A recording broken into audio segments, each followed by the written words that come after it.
Back now to one of our top stories. President Trump saying today he is losing faith in negotiations with Iran and giving new insight on the trajectory of the conflict.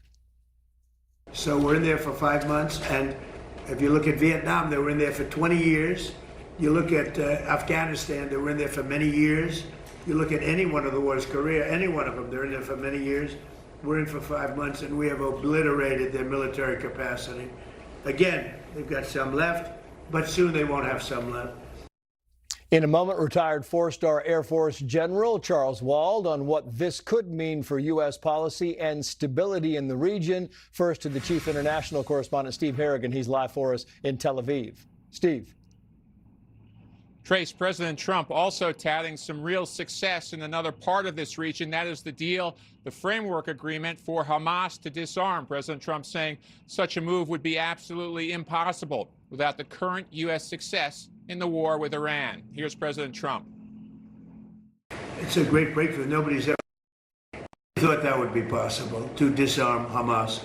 That shows you how much success we're having with Iran. Because if you go 4 months ago, 5 months ago, a deal like that would have been impossible. So it's a big step for the Middle East, and people are really impressed by it.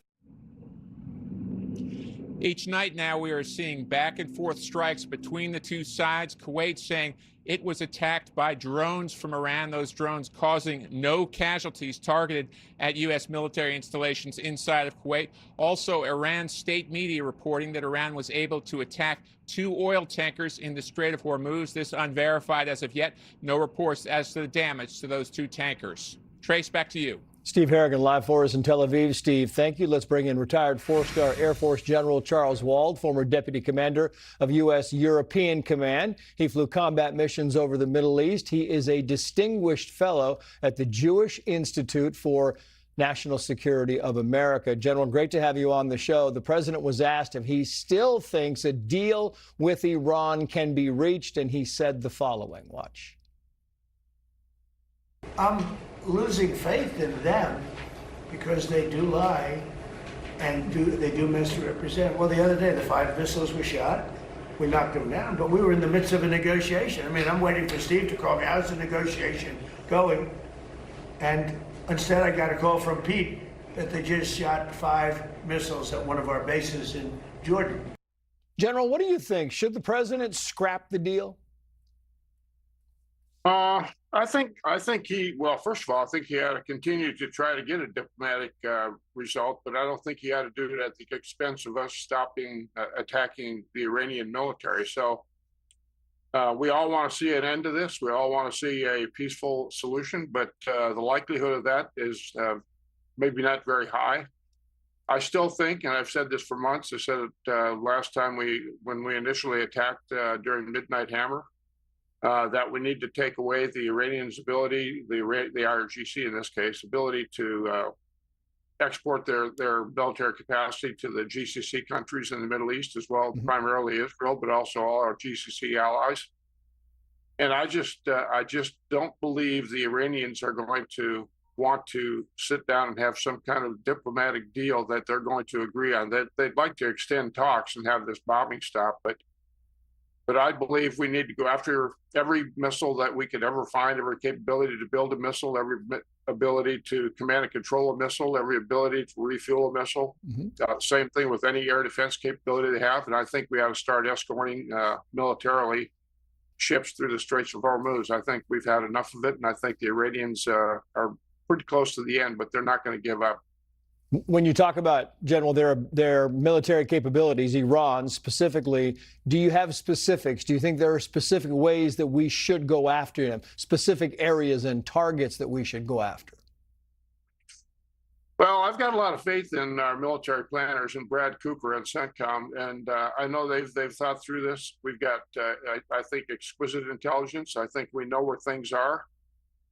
So I think Again, I think we should continue to bomb. I don't think we should stop and have some time for negotiation. I think we ought to continue. If they want to talk during bombing, that's fine. Let's listen up. But we know where their military capability is, not all of it, but a lot of it. And I think we ought to continue to degrade it. And the word obliterate comes up a lot, but the fact of the matter is degraded to the point where they can't threaten anything. And I think I have high confidence that we know where those things are. We should continue to do it. I'm not as worried about munitions as a lot of people are. I think you never want to have run out. We're not going to. It's not going to be close. We have NATO allies that we could get munitions from that are really built in America. So I think we need to stick to it, get it done, and and get out of the region from the standpoint of a large military force. But we're not going to leave there in any significant way over the years. Yeah, I'm curious. Steve Harrigan's reporting there about the possibility of more ships being targeted in the Strait of Hormuz. Would you anticipate that the United States would have more strikes against Iran in the coming hours?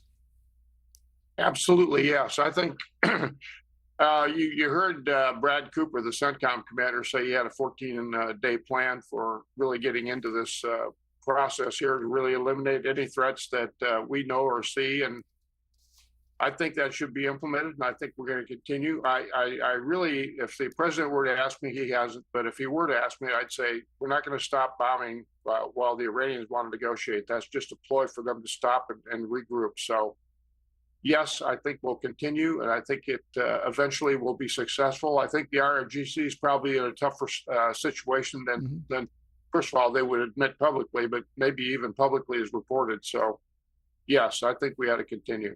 Continue with a response, or continue with the big response to go in with a much larger hit? It's easy to say yes, larger hit, but frankly, Trace, yes, I think we should.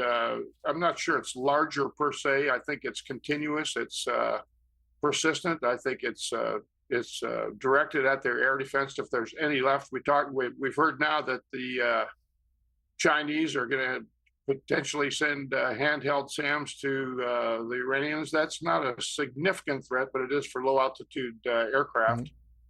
But I think, I know, we know where many of their military targets are. We should go after every one of them. We should not defeat, but degrade and put the IRGC in a position where they can't, they right now are acting like they're tough and have capability to respond, but they don't have as much as it appears. And I think it's for us to put them away. General Charles Wald, great to have you on, sir. Thank you for the insight. Well, here we go. Chris. President Trump taking questions before heading to Bedminster for the weekend. Let's listen in. Up.